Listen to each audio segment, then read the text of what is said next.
Listen carefully to this promise.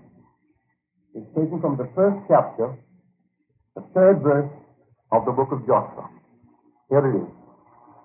Every place that the sole of your foot shall tread upon, that have I given unto you. Do you believe it?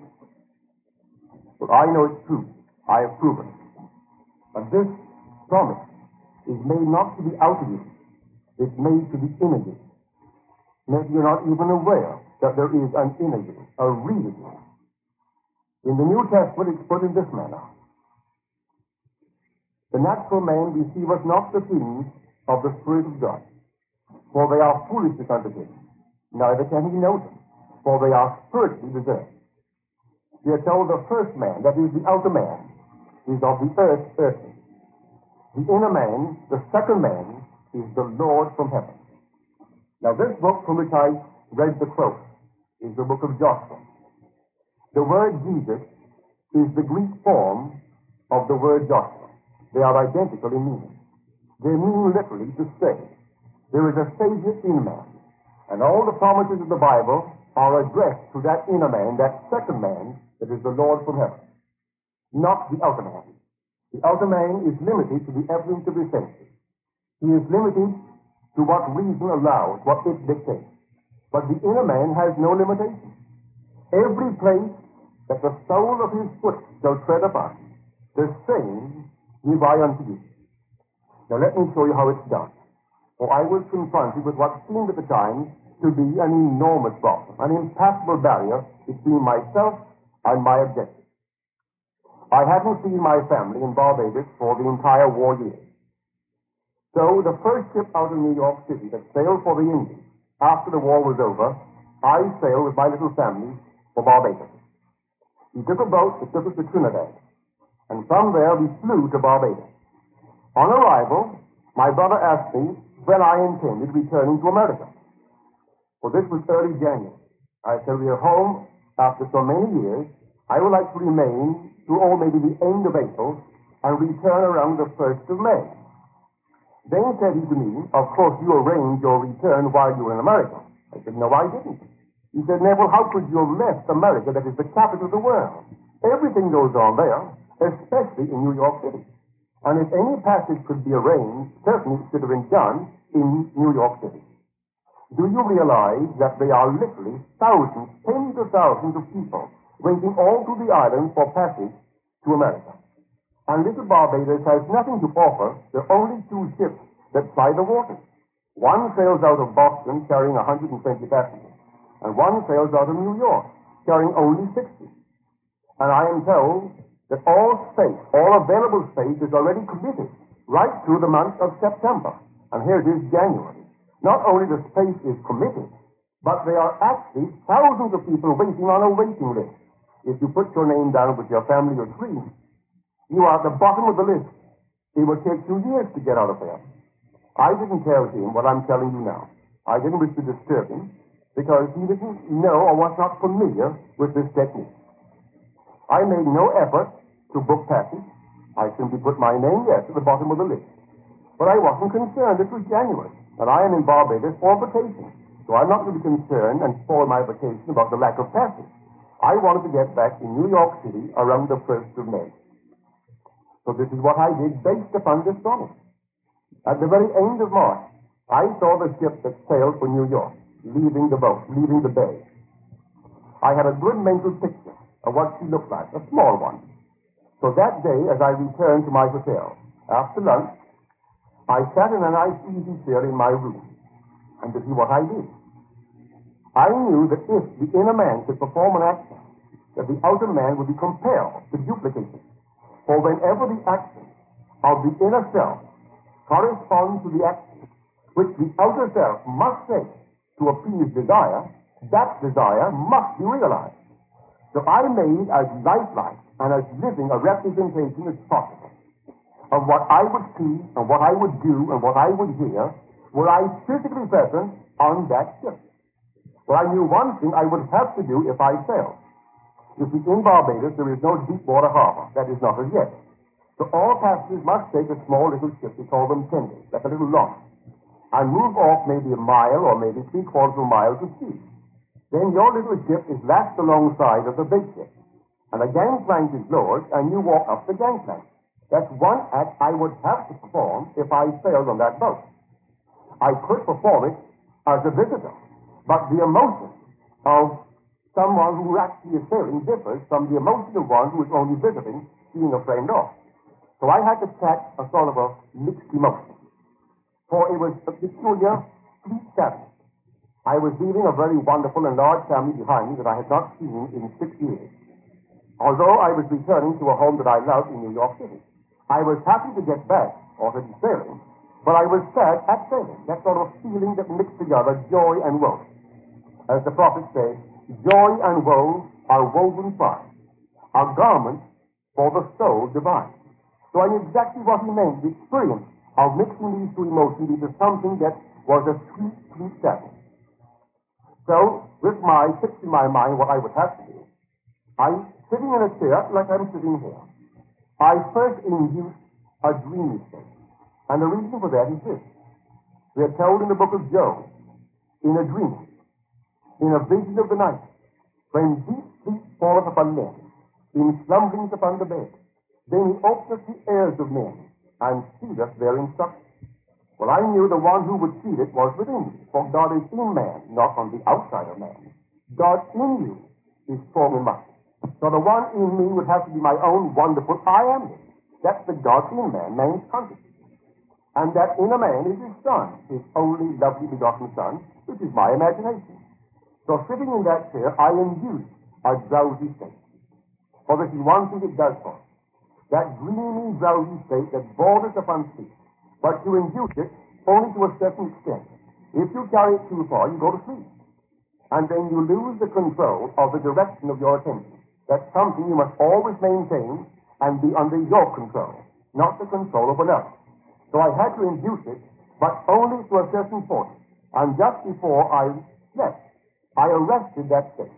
You may say that consciousness is likened to an ocean or to a tide. It ebbs and it flows. The ebb tide is this very moment, when my critical faculties are being exercised. I know exactly where I am seated in the studio and what I'm doing. That is not the state of the flood tide, when I do not know what I'm doing, which is the unconsciousness of sleep. But between these two extremes, of the flood tide of unconsciousness in sleep, and the ebb tide, when all the critical faculties are being exercised, there are any number of intermediary states between these two extremes. I wanted a state that borders upon sleep. So because I'm speaking of a tide, I will call that now the high tide. This high tide lifts a man easily off the bar of his senses, where he is so long lain stranded. So I was stranded on my senses, for they told me I couldn't get out of the island. All that I heard my brothers tell me, my father tell me, they confirmed my senses. So here I am stranded on the bar of my senses. But I knew I could lift myself off what they knew, and what my outer man knew, the critical faculties knew, and actually sail away to my place in New York City. So all I wanted to do was to perform an act, which action implied that I was saved.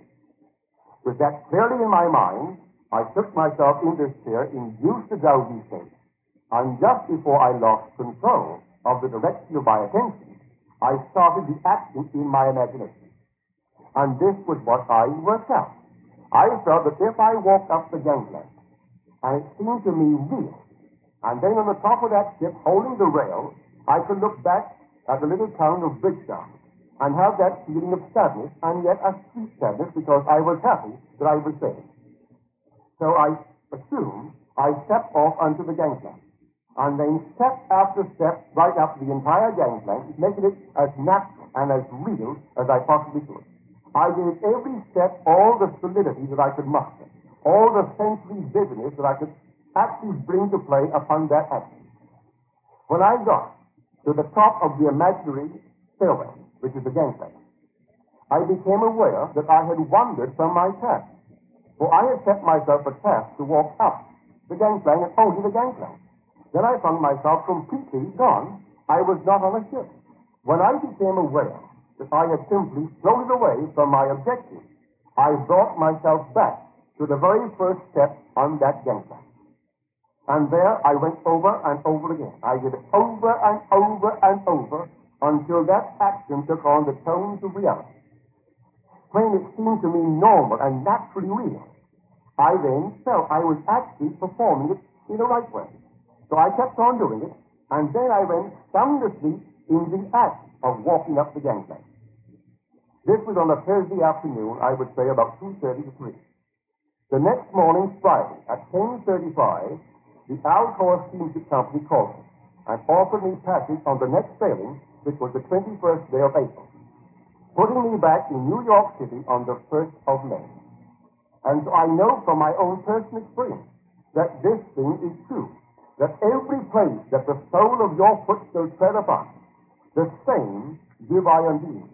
If you could now conceive of what you would do, were you in possession of what you want to be in this world, and then having conceived it so that it's clear to you, a vivid representation of exactly what you would see and do and touch, well then, do it. Do it over and over until it seems to you real. And while you are doing it, in that dreamy, drowsy state, allow yourself to slip into the deep of sleep in the act of doing it. When you wake the next day or 5 minutes later, in my case, I woke maybe half an hour later. I was inwardly rehearsed in what would take place. All the people who played their parts, the steamship agents and all the people who did it on the ship, they were bystanders in my scene. I made my scene so real, and because of their physical presence, they became related to my scene. And because they were related to it, they were drawn into my drama and had to play their part. I didn't think of the captain's name or the steward's name or any person on the ship who might be sailing as a passenger. I didn't concern myself with how it would happen. I knew it would have to happen. And in less than 24 hours, I had confirmation of my passage as I saw as an outer man seeking and couldn't find it. But the inner man can find it. This is based upon this simple principle, that whenever the action of the inner man corresponds to the action which the outer man must take to, I would say, realize his being or to appease his hunger, that must be done in the outer world. I know. So when I returned to New York City, I told my experience to my audiences at Chung Hall. A man present said to himself, he didn't say to me, he said to himself, I'm going to disprove this principle. I'm going to do it tonight. And this is what he did. He hadn't climbed the ladder in years. There was no occasion for it. But that night, because he had never climbed that, not never, but he hadn't climbed it in years, he thought he would do that, for there was no occasion for climbing a ladder. So he sat in his easy chair, and he took this imaginary ladder, and up he climbed the ladder. He did it over and over, climbing a ladder, until he went sound asleep in the act of climbing up a ladder. 4 days later, he visited a friend he hadn't seen in years. And she asked him, as a gentleman, if he would mind climbing a ladder and rearranging a picture beyond her reach. He didn't realize what actually took place until he was on the very top of the ladder. And he told me afterwards, when it dawned upon him that he had proven the principle, he became so emotional he almost fell off. Now don't you try to disprove it. Don't climb a little ladder in the hope to disprove it. You won't disprove it. Rather, put yourself into some big, noble state. Be a wonderful man, a wonderful woman. Whoever you are, dream nobly. Construct a little drama which implies the fulfillment of your dream, and then do it over and over and over and make it natural. And I promise you, wherever the sole of your foot shall tread, the same give I unto you outward. Now, after a moment from my sponsor, I'll be back with an incident by far the most interesting case history I could tell you this day. As I've told you, these promises are made to the outer man, not in something that he himself must do. He doesn't do it, he hears it outward, but he must tell it to the inner man, and the inner man must do it. I told the story that you've just heard in San Francisco. A blind girl was in my audience, and she was faced with this problem. Although blind, she was earning a wonderful, wonderful income, and of all things, a typist. But they had recently changed the routing of the buses, and she found herself spending 2.5 hours one way on 3 buses. For being blind, I tell you now, when you say blind, her eyes are removed. They are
eyes when you look into her eyes. Ted removed them years and years ago. So, in her predicament, getting off one bus, she must wait and hope that someone is passing by, seeing her limitations, and help her across the street. So she propped herself, and after 2 weeks, she could not make it in less than 2.5 hours. And in previous days, when she had only one bus to take, she made it in 15 minutes. So that night, this is what she did. She sat in her living room, and she, first of all, investigated what it would cost by taxi. That was completely out of the question. She thought in terms of giving up her apartment, but she had a long lease on it. For all the things that she thought of rashly, she couldn't put into effect. She came to the conclusion that going from her place to the place of work in a car was the only solution. She couldn't afford a chauffeur, and she couldn't drive, for she was blind. But a car seemed to her the only solution. So this is what she did. Sitting in her living room in a nice easy chair, she assumed that she was seated on the front seat of a car. She felt that the person next door was a man. She could always feel his cleavage. Then she felt the rhythm of the car.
Then she could smell the gasoline.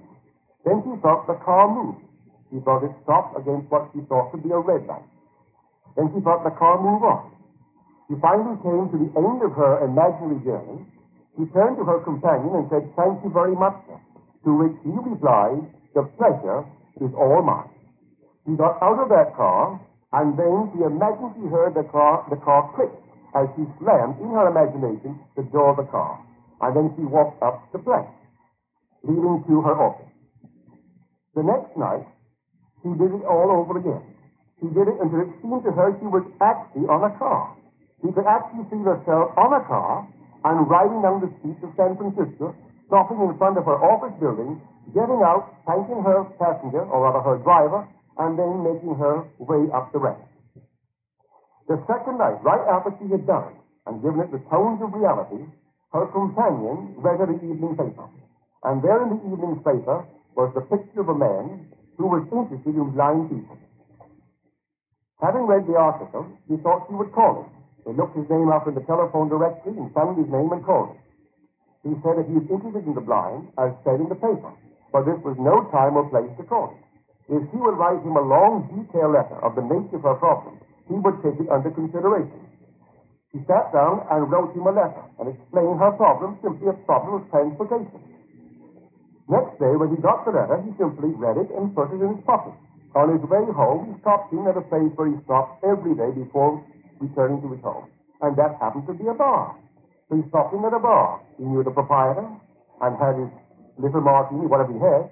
And while he was there, he was prompted to tell the blind girl's story. Having told the story, a total stranger between the two of them, because the other one was a salesman for some liquor house, he overheard the story. And he said, "Well, I make a good living. I employ dozens under me, and I do nothing for this community." Here was a girl who not only is taking herself off the backs of taxpayers, but in her letter she states that she has trained 9 other blind people to earn their own living. Here this girl, who should be supported by the taxpayers, earns her own living, and she's taught 10 others, rather 9 others, to earn their living. And I, who earn a wonderful living, I do nothing for the community. I will drive that girl to work. The man who received the letter said, "If you, a total stranger, will drive her to work, I, who am interested in the blind, and make it my job, I will then take her home." And that was the bargain. Now, that's almost 3 years ago. I saw that girl just about 6 months ago. And she told me that it is not stale 1 day or a 5-day week. 5 days a week, these gentlemen pick her up and take her to her work and take her from work home. And here's the strange part. The very first morning that she drove with one of these men, she turned to him as she got out of the car, and she said, "Thank you very much, sir." To which he replied, "The pleasure is all mine." The identical words that she in her imagination had used to make the thing seem natural were used the very first day. Now, twice she did it. On the third day, she was being driven to work. I say to you, if she can do it, and if the speaker can do it, you can do it. I have done it a number of times, and I teach others to do it. It's a simple technique. You must learn to believe in the inner man and the reality of what is to you at the moment an invisible presence. This invisible world is not really unreal. It's the most real world imaginable. And the inner man related to it is a far more real being than the outer personality that you came to and think so much in this world. Try. These things will never fail. Whenever the action of the inner you corresponds to the action which the outer you must take to appease your desire, that desire will be realized. For this whole wonderful world of ours is nothing more than the appeasement of hunger. That's why you built it. We made it to satisfy our longing. You have some intense longing, some wonderful hunger in this world. It may be for a job. It may be an increase of income. It may be some wonderful harmonious relationship in a home that is now strained. No matter what it is, construct a little action. Which action implies that your dream has been realized. Then take that action and inwardly do it over and over and over until it takes on the tones of reality. When to you it seems natural, then you may sleep. But I do believe in that sleeping during the action. In some strange way, it seems to hasten the interval between the doing and the realization of it. Of course, you don't have to sleep. But I have found from experience that if I can fall asleep while I'm performing the action which implies the fulfillment of my dream, that I quickly collapse the time. In little Barbados, it took me less than 1 day to have passage on the ship, although the ship was not sailing for another 21 days. Still, I knew I was going to sail on that ship. I had tangible proof. I had the passage in my possession. This girl took really 2 days. Although she was driven on the third day, she really only did it 2 nights. 2 nights sitting in a living room, she assumed she was on a car. She could smell the gasoline. She took all of her senses and hallucinated them. You can hallucinate sight, smell, touch. I can take my hand now, place on this book, and assume that I am pondering something that is not here to be seen by anyone, and so lose myself in it. That to me it seems natural. If I do it until it seems natural and sleep while I'm doing, do you know it will become my possession? That's how everyone should live and really eventually live in this world. So instead of going out and simply getting things that are not yours, or I would say killing in order to survive, you don't kill to survive in this technique. You die in order to live. You let go of the things that you have kept alive, just drop them, and you simply inwardly feel yourself into another state. And feeling yourself right into the situation of your fulfilled desire, you sleep in that state. And so you'll know the wisdom of the word. In a dream, in a vision of the night, when deep sleep falleth upon men, in slumberings upon the bed, then he openeth the ears of men, and sealeth their instruction. We are rehearsed this night in the part we're going to play when we open our eyes on this outer world. And all that we will do, we do under compulsion. For this inner motion is the force by which the outer event is brought to pass. If you know it, then don't just know it, do it. For if you do it, I promise you, you will get the result. But you must apply. Application is important. Everyone in this world must learn to live by their imagination. And only as we live by imagination can we truly be said to live at all. Now here, in this book of mine, Awakened Imagination, you will find that case history of the blind girl. Read it and apply it and become the man, the woman that you want to be. You can be anything in this world that you want to be. If you know these wonderful promises, accept them and then test them. You're invited to test them. Come prove me now and see if I will not open the windows of heaven and pour you out a blessing so great, there is not room on earth to receive it. You can conceive of the impossible state, impossible to the inner man. All things are possible to the inner man. Now I'll be back in just a moment with just a thought for today. Today is to remind you that every place that the sole of your foot shall tread upon has been given unto you. Goodbye, and thank you.